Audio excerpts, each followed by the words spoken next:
Digital যুগে আমাদের অনেকেরই দিন শুরু হয় স্মার্টফোন স্ক্রল করে। এর ফাঁকে স্ক্রিনে চোখে পড়ে অর্ডার কনফার্মড নোটিফিকেশন।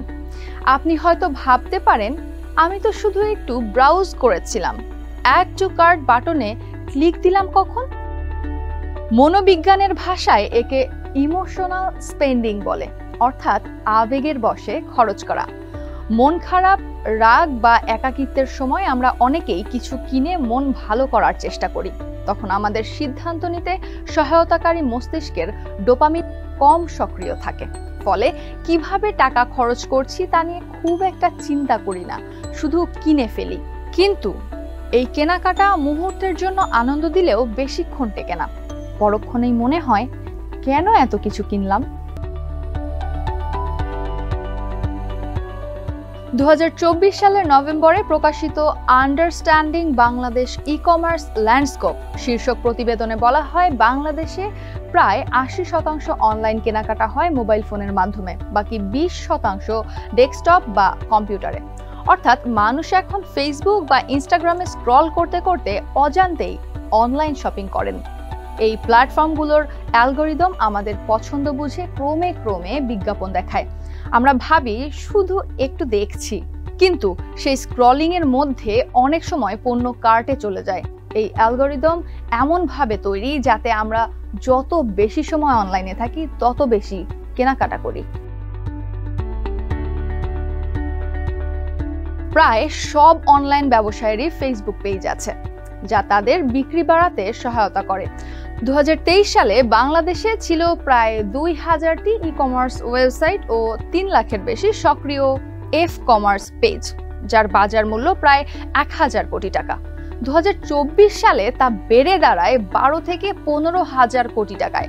বর্তমানে দেশের মোট অনলাইন বিক্রয়ের 40 থেকে 50% আসে ফেসবুক ভিত্তিক এফ-কমার্স থেকে। এখন মানুষ ফেসবুক স্ক্রল করতে করতেই পণ্য কিনে। বিনোদন আর বাণিজ্য দুটো এখন মিলেমিশে একাকার। মোবাইল ও ইন্টারনেট সহজলভ্য হওয়ায় আগে সন্ধ্যায় পরিবারগুলো একসঙ্গে টেলিভিশন দেখত, কিন্তু এখন ফেসবুক পেজগুলো আগেই বলে দেয়, আগামীকাল সন্ধ্যা 7টার লাইভে নতুন শাড়ি ও গহনা দেখুন। আর ঠিক সেই সময় মানুষ কেনা বা দেখার জন্য ফোন হাতে হাজির হয়। দ্য ইকোনমিস্টে প্রকাশিত are you addicted to shopping শীর্ষক প্রতিবেদনে বলা হয়, অনেক ব্র্যান্ড ইচ্ছাকৃতভাবে সময় সীমিত অফার বা শুধু আজই এর মতো বার্তা দেয়, যাতে মানুষের মনে ফোমো বা মিস করার ভয় জাগে। এই ভয় মানুষকে দ্রুত কেনাকাটায় বাধ্য করে। অনেকেই মনে করেন, এখন না নিলে পরে পাওয়া যাবে না, ফলে প্রয়োজন না থাকলেও অনেক কিছু কিনেন তারা। 2024 সালের নভেম্বরে পিসিএমআই এর আন্ডারস্ট্যান্ডিং বাংলাদেশ ই-কমার্স ল্যান্ডস্কেপ প্রতিবেদনে বলা হয়, 79% বাংলাদেশি অনলাইনে কেনাকাটা করেন মূলত কম দামের কারণে, কিন্তু প্রায়শই সেটাই ফাঁদ। কেনাকাটা এখন অনেকের জন্য শুধু প্রয়োজন নয়, বরং বিনোদনের মাধ্যম হয়ে দাঁড়িয়েছে। ক্লিনিক্যাল সাইকোলজিস্ট ইসমত আরা জাহান, কিছু মানুষ সারাদিন অনলাইন শপিং বা ভিডিও গেমে ব্যস্ত থাকেন। এটি মেসেজ বা নিউজ ফিডে পাওয়া যায় না। এটি আসলে এক ধরনের আসক্তি। কেউ কেউ মনে করেন, আমি যদি কেনাকাটা বা ভিডিও গেমে এত আগ্রহী না হতাম তাহলে হয়তো আমি মাদক নিতাম বা নিজেকে ক্ষতি করতাম, কিন্তু কোনো আসক্তিই ভালো না।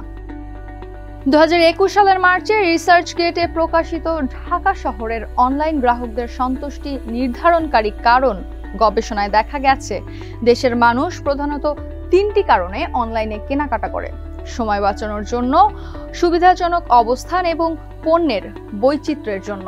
এছাড়া বিভিন্ন সময়ে বিভিন্ন দেশের গবেষণায় দেখা গেছে প্রায় 5% মানুষ অবসেসিভ বাইং ডিসঅর্ডারে ভুগছেন। এটি শুধু অতিরিক্ত খরচই নয়, বরং সম্পর্ক ভাঙা, পারিবারিক দ্বন্দ্ব ও ঋণ সমস্যার কারণও হতে পারে। ইসমত জাহান বলেন, আমার কাছে এমন কেস এসেছিল যেখানে স্ত্রী অভিযোগ করেছিলেন তার স্বামী এত অপ্রয়োজনীয় খরচ করেন যে তাদের সন্তানের টিউশন ফি পর্যন্ত প্রভাব ফেলছিল।